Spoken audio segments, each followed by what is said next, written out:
singa nali nkolerera Museveni singa ndi mu State House wano ku nsusi nagwe nkolerera talina na sente zasobola kunsasula ndoza ffe babiri ffe bayite ebisiraano tuba tutandikira Mukama ndaga nga wakayagala abasajja nga bataano ate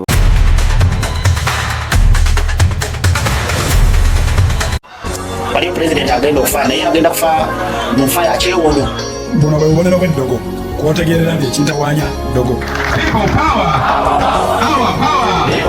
gireko mu jaketi yange no kasitanja mbala mumanya nti kati ebbugu mulitandise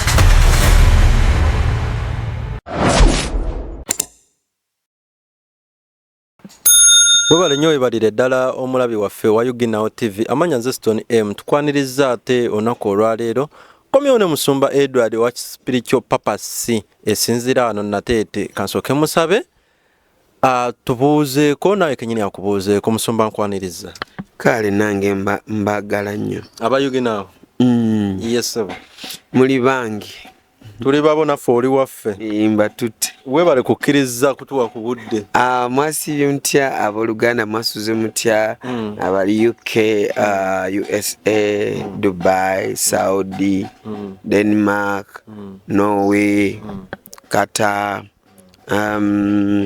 oyagala nnyo abantu abe South Africa Malta South Africa South Africa njagala gendayo kubuulira enjiri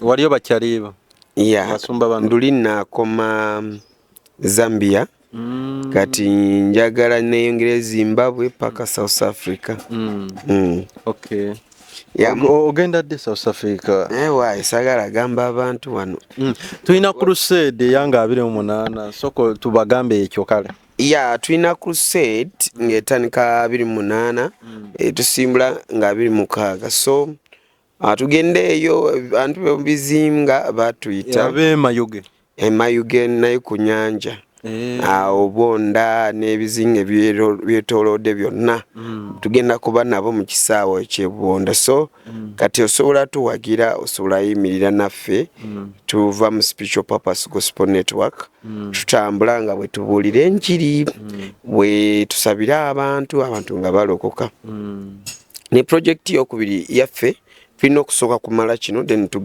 tuzaako charity work tufuna ebintu ngoye bikine tugendeyo mu baavu bamulekwa n'abannamwandu ne tubakyalirako namugabira ebintu bino tulinayo na hospital ministry tugendeeyo nga mulago wa ne tukyalira abalwadde ne tubasabira naye essaawa zino tukyasooka kumaliza project ya crusade kubanga crusade yeba nnene erya sente empitirivu ogambe crusade yange naku z'omwezi meka nga tugenda nga 26 mwe kubanga bintu kubisetinga bitwala olunaku lumu n'ekitundu kumpi nnaku 2 then tusimbula nga 28 29 30 so sente ziba nyingi buli lunaku crusade ebyuma kubipangisa n'ebintu ebirala bingi mutugulireyo kokulya wetuba mu crusade tetusiiba bannaye tuba tulina okulyako eri obuganda amaanyi mugulyeko ebyennyanja tugenda ku nnyanja naffe abanasigala munatuleeterako oba tujje lumu ojja kujja tubiriire ddala eyo so banange muwulidde enamba y'okusabirwako ey'okubakwatirako eyo tetugaba namba y'okutukwatirako enamba esabirwako ojjako namba eno eba yakusabirwako then wobanga olina kyoyagala tuwa oba kusapootinga oyitira ku eno yenyini gy'oyitako ng'oyagala bakusabira nenkulagirira kati womala kuwaayo mba nina okusabira omukisa si bya kumala gawa n'odduka nedda bino obanga tusagala osule mu kasasiro njagala oweeyo oweewo omukisa ensumulule omukisa enamba eri ey'okusabirwako eri +256746182241 eyo ye namba ompa message ku WhatsApp either nonkubira then netuwogera ku office tubaawo osobola kujja okola appointment nojja nenkusabira oba counseling n'ebyo bikulu ebirooto ebibi ebintu ebikusumbwa ebikutulugunya byetaaga saala abeewala tuyitira ku simu buli muntu muwa obudde Telegram imo oli kumbigamba Instagram kale Telegram ne imo WhatsApp ne imo ya mukama bampira omukisa Amina so ali eyo gy'oli nayo gy'osinzira okutugoberera bwebale nnyo bebalire ddala tubasaba asobola okusponsoringa programs neeno bweziti ez'abasumba kubanga nga bamanyira channel si ya musumba gundi channel eno ya Yugi Now TV nga tiimu eyo kati asobola tukwatirako nga tuweereza obuweereza mu ngeri emu oba endala oba otuwa kalango oba okola ki osobola okututuukirira ku namba zaffe ezo kati n'abalala abalina obulango bwabwe oyagala kuteerawo kalango oba kakalaki oba kaaki osobola tuyisizaamu kati nga banene aba ML Events Melody baziyise Melody Events bategeka emikolo weddings introduction kwe kwanjula birthday parties crusades concerts school parties n'ebirala balina stage ennene balina emizindalo ba disco eyakabi ate nga n'abaweereza munnange be bali bennyini abalagirwa DJ wa mulembe enamba za ML Events kweziri okwo ku screen ogenda kubeera obayisaamu essimu n'abalala tubaaniririza ddala kakati musumba olunaku olwaleero kyembadde nsaba omanyi abantu baffe bamaze ebbanga ddene nga batubuuza ebibuuzo naye ne tugamba ensonga ezo zibadde nga twogerako nazo era nga bakola ki bazeetaagira ddala okuziraba kati mbadde njagala tutandikireko leero mu bibuuzo so kiri okay kati ono yalaba programu yaffe n'atugamba n'aweerezaako wano message bamuyise Lutaya Edward F6R Edward Nganze jabuuza how much land do you have in heaven?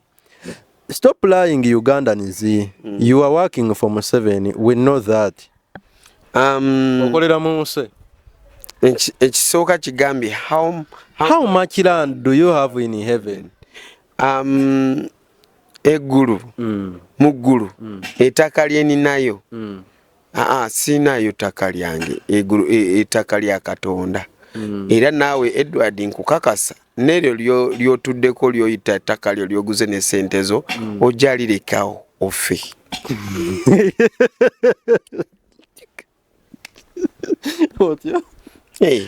kati onoŋŋamba nti ogenda kubeerawo paka mwaka bisiriira tujja bisobola ojja kulya byolidde emyaka gyo 7-8 ofe Edward ate kati kyaliko mbubiri eri bye twayogera musimanyanga mbu bw'okola eno obulungi ku nsi eri waggulu ennyumba yo okola ki oba ozimba ndowooza ye vidiyo eyo kubanga evidiyo nendaze ya nnaku 7 emabega anti kati muggulu tewali kupangisa anti ye kyabuuza kati gwe nga gwe musumba Edward gwe olina ettaka lyenkana ki waggulu eyo sijjali kugamba ayinza okuba ayagala kwekwata kabalazako waakiri omusuzi oba mu kiboys court omutere kiboys court eyo waggulu Edward kola bibyo ebiba by'okuweereza Mukama genda naawe oweereze Mukama naawe empeera yo jagisanga mu ggulu kati Edward kankusomese kino kirabika okyali muvubuka tonategeera gana amalala g'ensi galeke ndekyovala bulijjo sikuleetera bibuuzo lwaki nti eggulu eryo lyolaba tebagulayo ttaka oba tebagulayo plot nindako ettaka lyayo lifaanana weeriti nedda eri ttaka lyalyo era nfuufu ebeera gold enfuufu yeggulu kiki gold tewali obukyafu tewali mu bino bitaka byolaba bino buli kimu kiri well arranged newe kaba kasubi buli kimu kirina obulamu obimuli byogera sebo eri mu tojja kutomera ekintu okikwate ne kino kyennyini oba tolina na busobozi oba okyakola bwoti ne kigamba togeza byogera lulimi ki mu Luganda olulimi lwonna gwe mmanya lwonna mu ggulu lutegerekeka oba Luchina oba Luganda oba Luzungu newe njogera bye sitategeera nange kennyini ate oba eri mu ggulu teweeragiza tewali amagezi tewali okweyiiya otambulira ku protocol muggulu bino biweeyagala wano bibya wano bikoma wano okay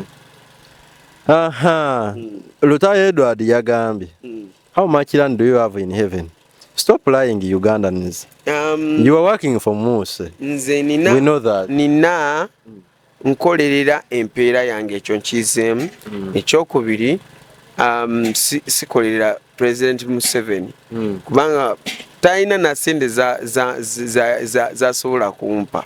Lutayo yagambye alina obukakafu okolerera Museveni yakimanyi. Anti kati yakimanyi ekirowoozo kye kubanga tamanyi tantuukangako tatambulangako nange tamanyi ate mwe mumanyi gwondaba nga nkolera Museveni Museveni nkolere waki bannaaye ye omukolera mirimu ki ye nange mukolere mulimu ki talina na sente zasobola kunsasula Museveni nayo yalina sente ayina waba ayina jasi zakumpaako si zakunsasula nti ndi mukubuulira enjiri okitegeera ez'okumpaako asobola naye ez'okubuulira enjiri nkukakasa tazisobola kuzimba. Tokolera Museveni nkolera eggulu ne Katonda. Katonda gwe nkolera wano ku nsi sina gwe nkolera.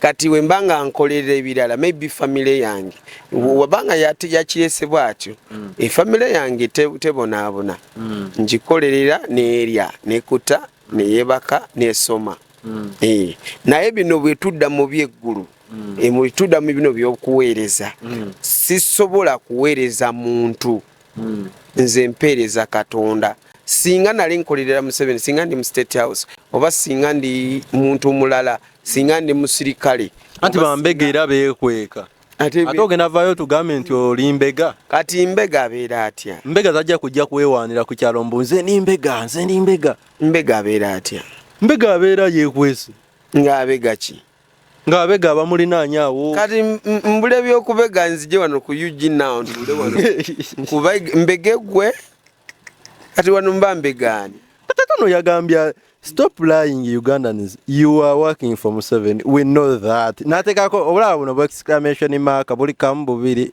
busatu buna butaala andi nze ye wunya nti owega kale ngambako ndi mbega weggulu awo nja kusanyuka kati nze musajja si kwatanga simanyi ne training ya maje bwebeera bayabambega. I don't know anything about that. All I know amagezi gange gwegenda mu video ezo jja kutegeera amagezi gange gonna Mukama yampaga eggulu byemanyi kati ye yakijjewa anti kusinziira waawulira ye olusi video teyagimazeeyo. Okay. Edward ndozo joli omukulu akuzeemu kanzire kuono Malinga Sowed. Malinga Sowed agamba thanks for preaching the word of God Musumba Edward. At what time am I supposed to pray so that God can answer my prayers? Thanks, may God bless you, amen. Yabuuza yasose kwebaza waneeno nti webale nnyo Musumba Edward okubuulira ekigambo. N'abuuza nti budde ki bw'alina okusabirako obutuufu essaala ze ne ziwulirwa eri ew'omunene. Nsooka kwebaza webale nnyo kugoberera kubanga muntu bw'akola bw'atyo kiba kitegeeza vidiyo agimazeeyo. Ono Malinga so Mukama akutwera omukisa webale nnyo. Okusaba tekulina budde. Naye wababo obudde bwe tuyita kutandika ssaawa 6 paka ssaawa 10 ez'ekiro oba 11 ez'ekiro. Lwaki basaba tulina saba kiro? Lwakuba ensi y'omwoyo eba yegguddewo, bantu bonna baba beebase, bonna baba bali mu kuloota, bamu baba bavudde mu mibiri gyabwe ng'aloota ng'ali eyo Masaka ate ng'ali Amerika n'aloota ng'aze Masaka. Nange nga ndi waneeno ne ndoota nga ndi eri mu Hawaii. Nga ndi mu nnyonyi. Kati bamu babaloota nga mizimu gibagoba nga abantu babagoba emisinde. Agenda kuba mu kirooto nga abadde ava eyo abadde ava wa ebuwanga nkumbi eyo nga bwatuuse mubiri nga yenatu akoye nga wekero kuwako bufu. Aha. So esaawa ezo Bible egamba nti eggulu ne lyeggulawo lyeggulawo ekiro emiryango gy'eggulu gyeggulawo ki kiro ekiro bwe budde bulungi nnyo obw'okusaba wakati wa saa 6 paka nga 11 ez'ekiro emiryango gy'eggulu gyeggula bwe nsaba esala etuuka butere kyangu nnyo bamalayika babeetawuza buli kimu kiba bize.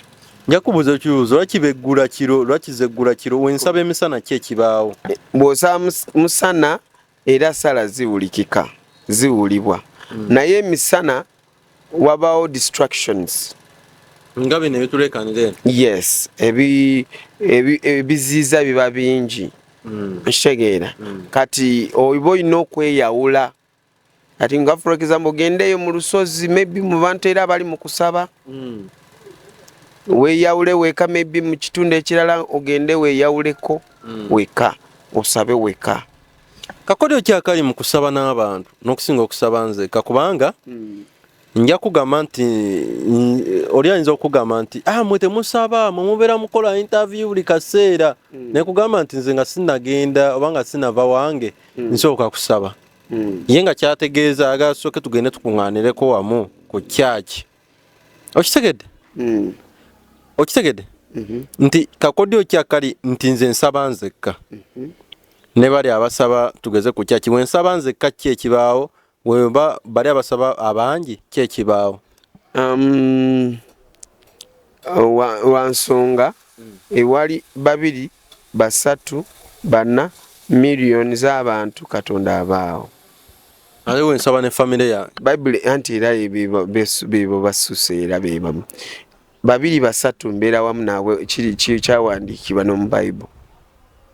Anti kati oli ye ayina obuzibu ayagala ffe nze nkwate famire namba tugende lumu ku kanisa ate nga tewali budde ku kanisa okwo lwaki olina ogenda ku kanisa wabaayo obudde bw'okusinza n'okutendereza era wali bwe tugazalinga wamu ekigendererwa kyaffe kiba ky'okusinza n'okola ki n'okutendereza Katonda oyo okubanga lwaki nti wobeera omu ojja kuyimba nga tebikoze eki nga tebinyuma naye bwe muba bangi biba bikola ki biba binyuma ne Katonda bimunyumira ono waleeta besi soprano tena si Katonda wa muntu omu Katonda wa bonna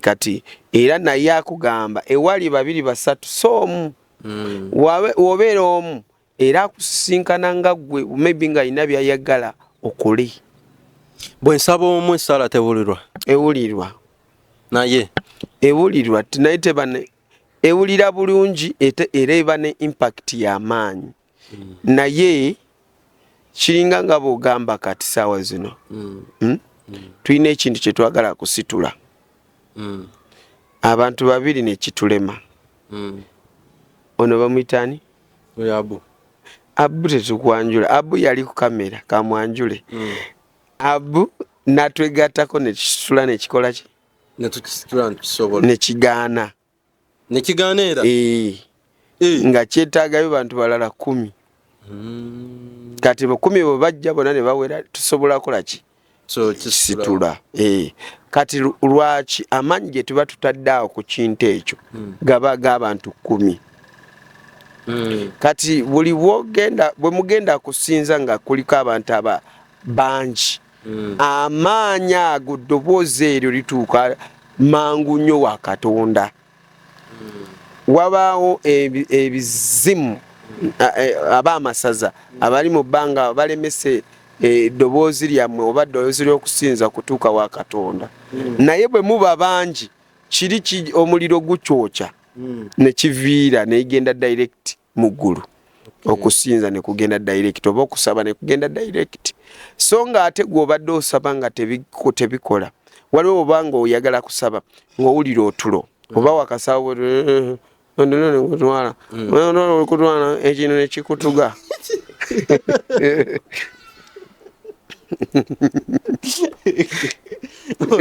ekigera kutugira weka niba ekintuze nosituka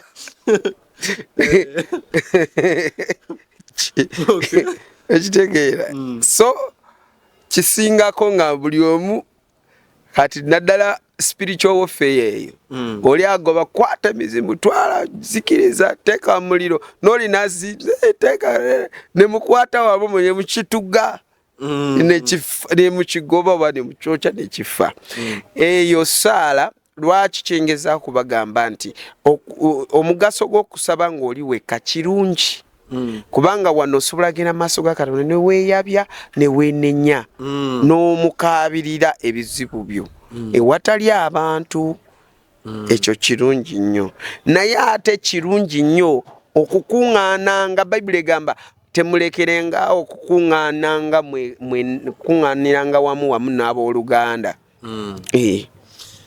kati ekiro ssaawa 9 njagala kusaba kati nze okusaaniya gye tusabe 9 gwe kenyini essaawa y'omwenda eba yakusaba osobola kuteeka muntu ku simu ne musaba naye woba okyagadde woba tokyagadde sinaako airtime naye musumba ate kati laba sinaako airtime sina data nze ndinzekka kati byebyo byensanga abantu wano onkubidde nkukubidde nkusabidde oluusi nange oluusi data aweddeko nga njagala oluusi nawe ontereko data nsobole kusabira naye kati otandika kuyomba pasita tansabidde nga tomanyi oluusi nange ensirise kubanga saagala kusabiriza kati data esobola kuswinga ekizibu kyenjagala kusaba naawe kiveewo oba airtime abawameka kati gwateeteeseteese eggulu terikulese singa Yesu atuuka kati nga teweeteeseteese takulese mbu kubanga tolina airtime emukubira kisegeeza nina okwese kwegamba nkubipinga n'okubipinga n'okuba of course ate gwe naye newesanga ng'oba obudde obutemanya time obutuuse so ebyo byekwaso tobireeta mu budde bwa kusaba Katonda oba connectinga ne Katonda most cases lwaki ngeze kubagamba nti waliwo omusajja mwerabidde erinnya Kezekiya mu Bible omusajja oyo Katonda yatuma Isaaya namugamba nti Kezekiya yali kabaka tegeka ennyumba yo n'ebintu byogenda kufa Isaaya bwe yatuusa obunabbi obwo bw'okufa mu nyumba ya Kezekiya Kezekiya n'agamba naye nedda Katonda nga nkukoledde ebirungi okitegeera lwaki oyagala kunzita Kezekiya n'agamba amawulire g'okufa nedda Kezekiya n'akyukira ekisenge n'asaba Isaaya aba akyagenda ali mu kkubo Isaaya Katonda n'agamba Kezekiya sigenda akuta Katonda n'akyusa mawulire n'agamba Isaaya addayo mangu ogambe Kezekiya tagenda kufa mwongeddeyo emyaka 10 n'egyo egy'obulamu nkitegeera Kezekiya teyalinda kukuŋŋaana n'abantu bangi oba teyalinda ekibindo oba teyayita abantu nti basabe aleme kufa ye bwe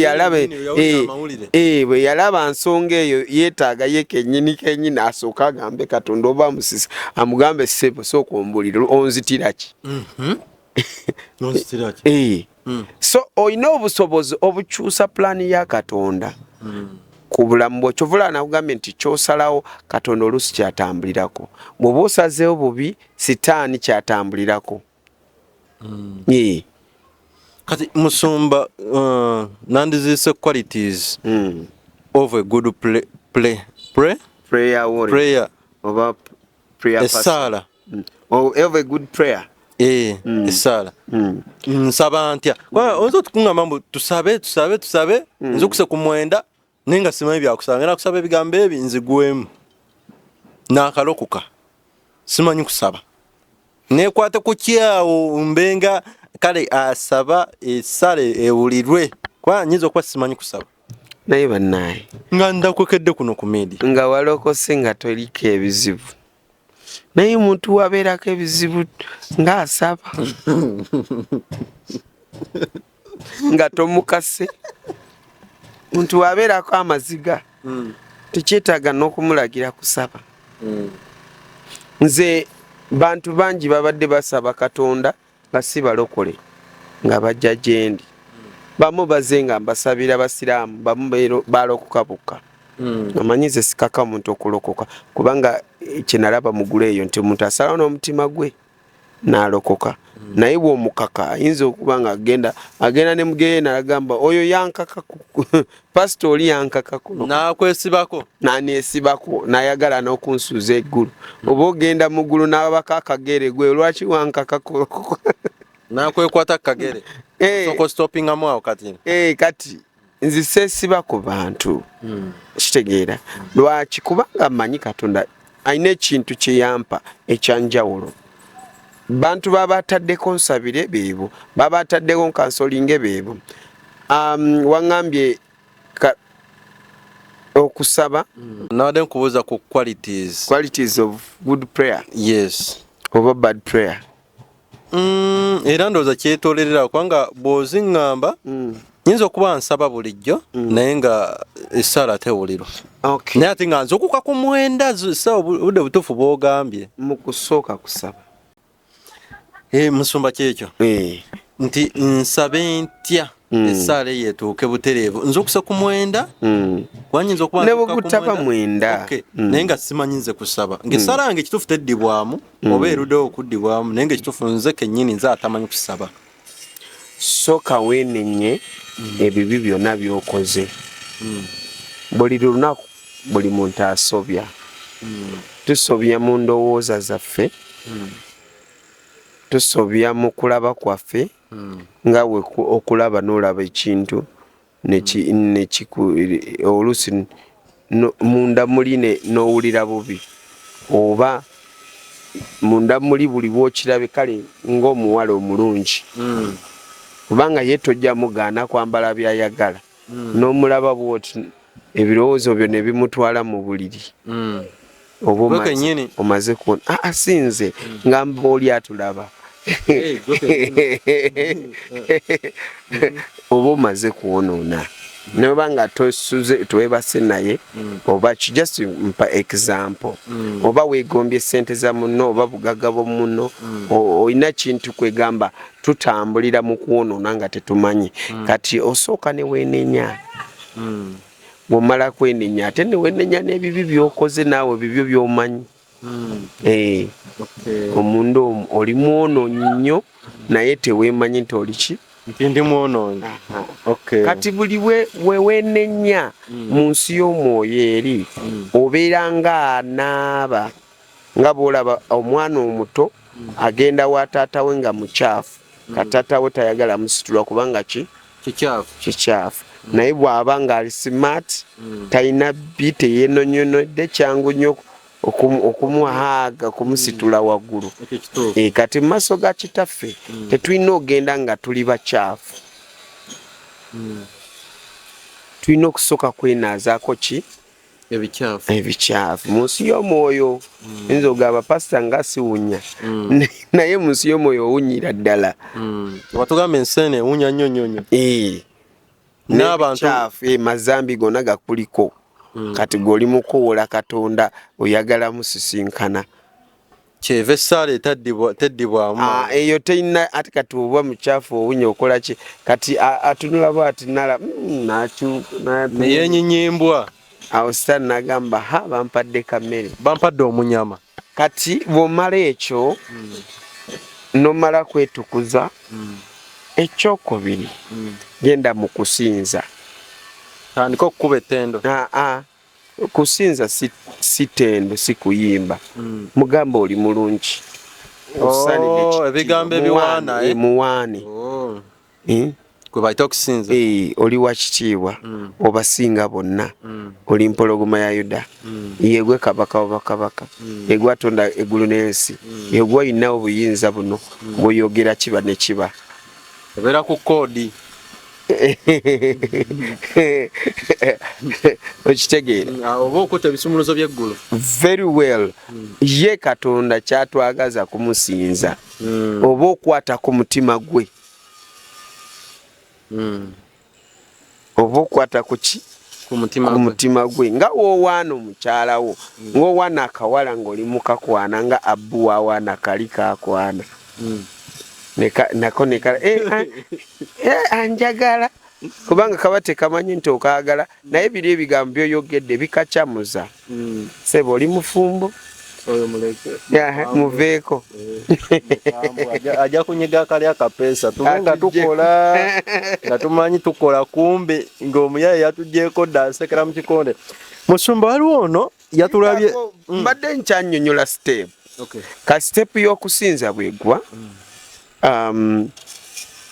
waliwo kye tuyita okusabira mu kukkiriza kati wano genda mu step y'okusatu genda osabire mu kukkiriza nti kigenda kubaawo saba Mukama akuwa omukisa saba Mukama akugaziye akulaakulanye eyo sala y'okukkiriza eri oba omaze kuvaayo kati ate oyinza okuvaawo n'oyingira mu sala y'olutalo okukuba ab'amasaza n'abantu abakutte ebibyo emizimu gyawamba bibyo olubuto lwa Sitaani lujjuddemu mayumba go lujjuddeko ebintu bingi olina oluyuzaayuza abiseseme okitegeera so kati wentyo bwe nkuwadde advice osobola kutandikira ku steps ezo ez'okusaba tweyanze nnyo tweyanzeege musumba webale nnyo webalire ddala kyalina musumba Edward owa Spiritual Purpose naye waliwo ekibuuzo ekirala wano kye mbadde ndabye ekya Nangobi Mebo yatulabye webale nnyo okutugoberera yonna gy'osinziira yagambye pasita kati embizzi wagikuba oba embizi twamaliza nga tugambye embizi we nagikuba obusaale busatu n'etafa n'enjigoba n'enjikwata n'enjituga bwe nagituga nefa bwe mukufa waliwo obusaale bw'abalabe obwali bwavaayo nga bungi kati Mukama yampa amaanyi nembuuka nenkwatira waggulu kati buno obusaale bwe bwajja bwatuukira olede embizi nga nakoze eki nga nagise ate nabo tebwankwatako kubanga nali waggulu ne bugwa ku mbizi era ne bugimaliririza ddala obuwanguzi so Nangobi Mebo kati ndowooza okifunye bulungi nnyo ekyo musumba embizi yagitta n'abalala ne bamuyambako embizi neefiira ddala webala nnyo tugoberera na buli kisa atugoberera bana tweyanziza nnyo tweyanzeege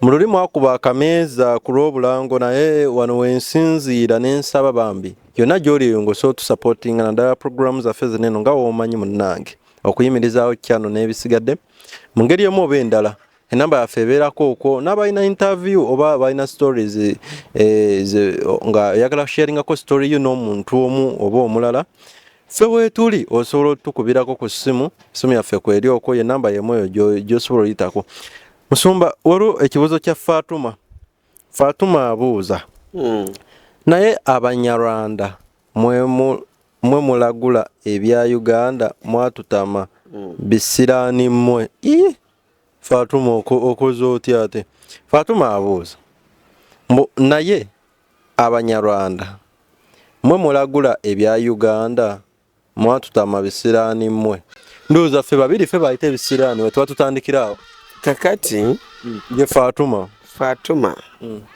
kansooke nkube tooki mu nsi ey'omwoyo eya Fatuma ekisooka Mukama ndaga nga wakayagala abasajja nga 5 ate bonna bakuyiwa Fatuma ate uliriza eno video bulungi obusungu bwoliko kubanga oli feriya nnyo Fatuma naye jangu Yesu ajja kujjayo mu byoyitamu ebikunyigiriza ensonga lwaki nti ekisooka enjogera yombi kati jjukira ffe abasajja twagala nnyo omuntu atwagala ate n'otugamba ebigambo ebituwa emirembe si ebigambo ebitunyiiza kati twamukoze ki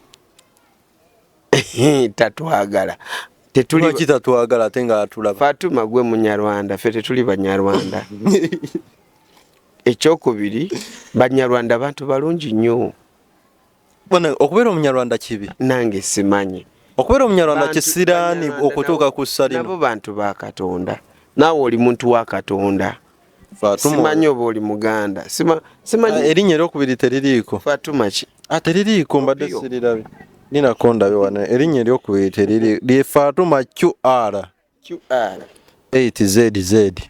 Erabika zino koodi z'abo abaagunde. Ba Illuminati.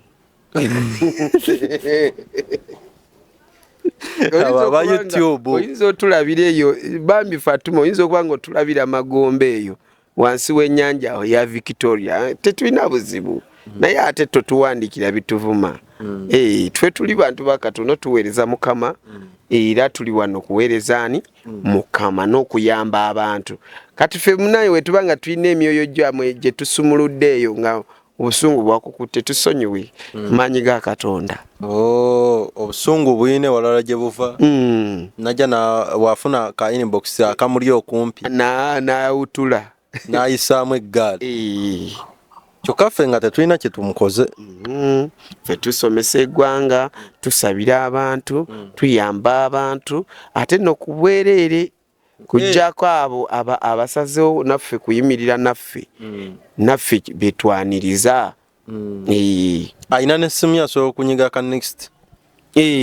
N'ava ku vidiyo n'agenda ku vidiyo. N'ogenda n'otavuma kubanga ajjukira buli bw'ovuma nga tuli mu kwogera by'eggulu oba weeyongerako ebisiraani otagenda kusonyiwa. Kati toyina okusonyiwa kwo kuyinza okuba nga tisi kwangu kubanga Bayibuli egamba omuntu atagenda kusonyiwa ye muntu avoola Mwoyo Mutukuvu yavoola Katonda n'avuma n'ovuma Yesu. Okay, wetu tuba tukwasaganya Fatuma Musumba. Waliwo omulala ono bamwita Rich 213. Yagamba komenti ye libweti. Kale wulira obulimba obuli wano.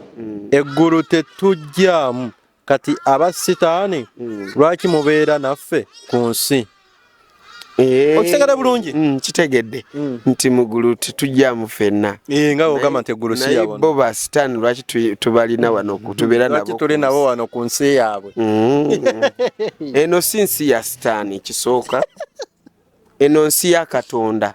Ate ne sitaani gwe weepansa eyo geye namwali naye ya Katonda yagitonda. Sitaani talina kikye mugeyeena waali n'entebe gyatuddeko Katonda ye yali yabitonda. Mukitegeera sitaani tatondangako muntu ate sitaani tatondangako nsi. Kati mwe ba sitaani mutuviire mugende wa sitaani boyo baba bagende eri so sife tubaviire wano ku nsi ya eno nsi ya Katonda agiteekamu obulamu n'agiteekamu buli kimu. Oba tukusomere Bayibuli egamba lunyiriro olusooka mu Genesis kuva olubereberye anti batuyise Banyarwanda kati katubyonoone. Olubereberye olunyiriro olusooka lugamba Katonda yatonda eggulu n'ensi. Yasooka n'atonda eggulu eryo n'alimala n'ajja n'atonda ki? Ensi. Era ensi eno yali teyina fomula. Katonda n'agitereeza n'agiteeka mu ki? Mu sheepu yaayo kati ey'omupiira. Ebyo by'Abazungu tebamanyi. Nabo tebamanyi si bwefaanana. Kati ekyo kifaananyi kye batuwa ekyensi ensi efaanana ekifu. Lwakuba bo bwe bagenda mu bbanga bagiraba nga kapiira. Baali bagenzeko mu bbanga? Bagenda mu bbanga bagendayo. Naye baagala kulaba Katonda naye tebamulaba. Baagala kuzuula weekwese batukubeyo nuukiriya. Batulibambo ekiyinja kikyo kigenda kuba ensi. Golowooza Katonda musiru. Sirowoozangako bwenti. Anti kati bayaayi. Ekiyinja kigenda kuba ensi. Ye nga tekituukanga. Baakiranga nga bakatuzaala. Kiyinja tekituuka. Nakati kikyali mu kkubo. ne batutiisatiisa okukanga eno ensi siiyo ssebo mukulu ani Brian ani sitegedde erinnya eno nsi si ya sitaani ate eggulu sifunda eggulu ddene ono ye Richard 213 Richard eggulu siki sifunda eggulu ddene kwabo bokka abakkiriza Yesu Kristo okubeera mulokozi waabwe kwabo bokka abakkiriziddwa kugenda mu ggulu Katonda alina pulaani nnene ey'abantu abamwagala Bayibuli egamba njagala abo banjagala n'abo abanyiikira kunnoonya balindaba kiba kitegeeza bw'obanga omwagala ate onyiikira kumunoonya ekiseera kijja tuuka omulabe kati gweoba onyiikira kunoonya sitaani era gw'ogenda kulaba kati mwami Richard ayagala tubaviire ate ffe tujja kuvaawo ffe weetuli yali kumpi tuviire nze ndagudde kubanga Rich obuwala bw'okwana bungi mulimu n'obwasiriimu kati olowooza oli mu kulya obulamu leka kubulya obulya kati emyaka gyo ogisalako kyava yeeyita owa setaani mbadde nno sikitegedde obwenzi bw'otudde bambi nkulaba naye Mukama akusaasire osobole kukyuka olekerawo kulya obulamu bwo obeere n'obulamu bugwa obulamu butagwa butogera nti omuntu womala kuva mu nsi eno kino ekyogera we kivaamu guno gubiri ne guvunda kino ekyogera oba olina okitegekedde wano we kigenda either mu wa sitaani either wa Katonda ng'obulamu buweddewo olwo nonno kiba kyamakulu oba kiba kyamagezi okutambula n'okumanya nze nno nkitegedde leero nti eno ensi ya Katonda kale bulijjo nkimanyi naye ate ono waabuuziza ekibuuzo kyo bulijjo kinnumya omutwe kiba kiru nnyo n'ofunanga ekyokuyiga mu buli kintu ekiba kyogeddwa Katonda yatonda abantu si sitaani ye yatonda abantu kati wagamba nti ye wa sitaani sebo wabula olinga akayimba ka Bugembe anti agambye mbu bano ku nsi ngeri sitaani gy'operatingira ennyo wano ku nsi mbu bo tubaviire ku nsi mbu mu ggulu nga bwakireza mu ggulu eggulu si lya ffenna deni ya ffenna lwakuba abo abajeemye tebajja gendayo ate be bangi bwe wali obuzibu bwe wali obuzibu anti ye mwami Richard ayagala tubaviire oyo ajja kulokoka kasita yatandise kumpuliriza amiina amiina webali nnyo webali eddala tugoberera kakati musumba tukyagendera ddala mu maaso mbadde nkusaba twogereko ku myoyo egitambulira mu abaana bano abali ku masomero abaana baffe bakomyewo ku masomero bavuddeyo ku masomero ebibuuzo byawedde olusomo lwokubiri twalukubye mu mutwe bwe bagamba oba bakomyewo n'emyoyo ki abaana baffe gye basanga ku masomero mu kkubo beki edda twawuliranga bakisala mutwe oba obajjukira nabo tandikiraawo kuviira ddala ku muwere wa olunaku lumu emyoyo gibanoonya myoyo ki ginoonya abaana baffe okufa gya saddaaka lwaki nti mwana abeera mbeerera kati sitaani ayagala nnyo omusaayi ogwo gw'embeerera gwe gumufuula omuto gwe gufuula setaani omuto wano ku nsi waliwo omukyala wa Illuminati alina amapeesa wano amaaso ga sitaani bagamuteeka wano ne wano ku mabeere ge bamuyita Lara oyo Queen abulawo alinga kisikirize abeera ye America oyo Queen abaddewo ku lwamusaayi gw'abaana ate yakulembera ba president bonna mu nsi yonna nowe waffe wano yasalawo we waffe wano ayinza okuba nga tamuliko obusobozi bali ba president ab'amaanyi twogera ku ba president abaddala abo abafula mu bafuga ensi bakirimaanyi eno mu Africa ayinza okuba tatumanyi nnyo wona atuukayo era alinayo balala bakolagana nabo abaddewo ku musayi gw'abaana obwana obuwere n'ennyama alya z'abwana obuwere naye mutayimugere era bw'omutunuulira yenna yakoga kubanga atambulira ku musaayi gw'obwana. kati gw'omutegeera oti iffe tulaba naawe nakugamba nsi yonna nsobola agiraba nenkunyonyola ekirimu. nze leero gwe gususa omuwuliza abaana abawere tuve ku baana abo tudde ku baana abogulira teddy bear. waliwo ezikampani ezikola teddy bear naye biteddy bear ebibeera ng'omuzimu omusambwa omwana asobola kiroota ekiro nga kimugoba. ate lwaki baba baagala nnyo teddy bear zaabwe doleza bidole lwaki baba baagala nnyo anti kubanga kwe batandikira kuyigira ebidole baana bato bamanyi okulimbalimbibwa.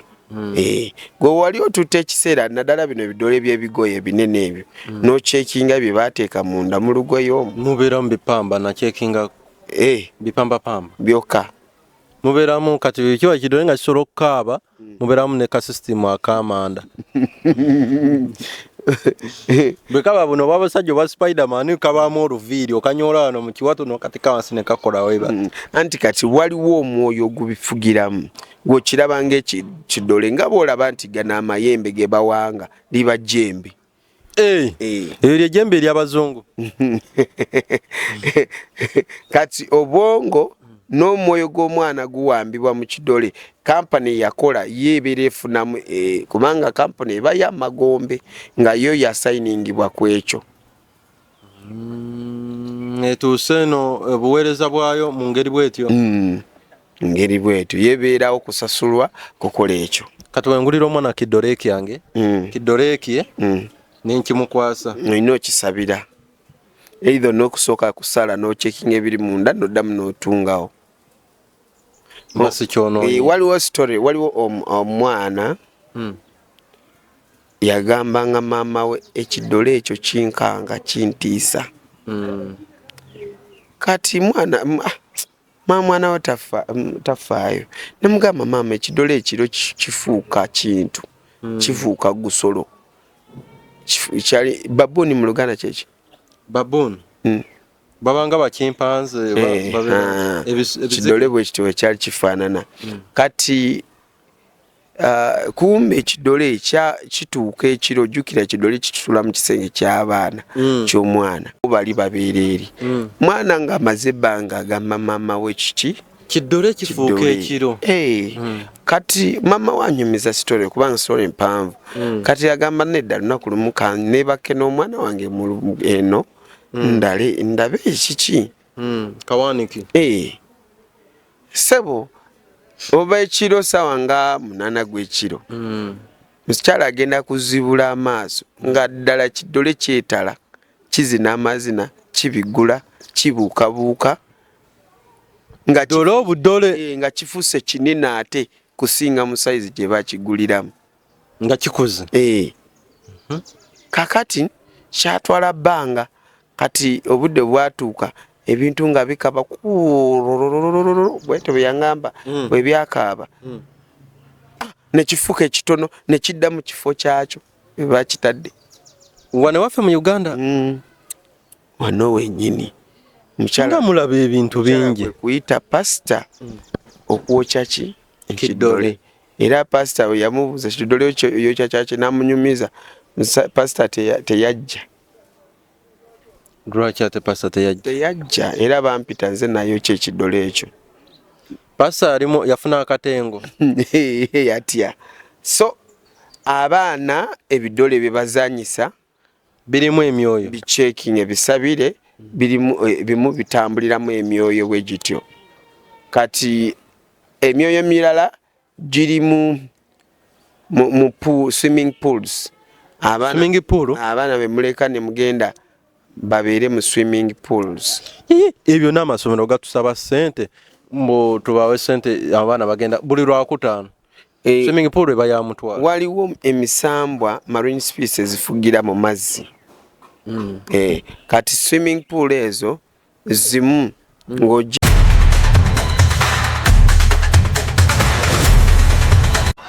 wali president agenda okufa naye agenda kufa munfa yakyewono buno bwe bubonero bw'eddogo kwotegerera ng'ekintawanya ddogo. gireko mu jaketi yange no kasita njambala mumanya nti kati ebbugumu litandise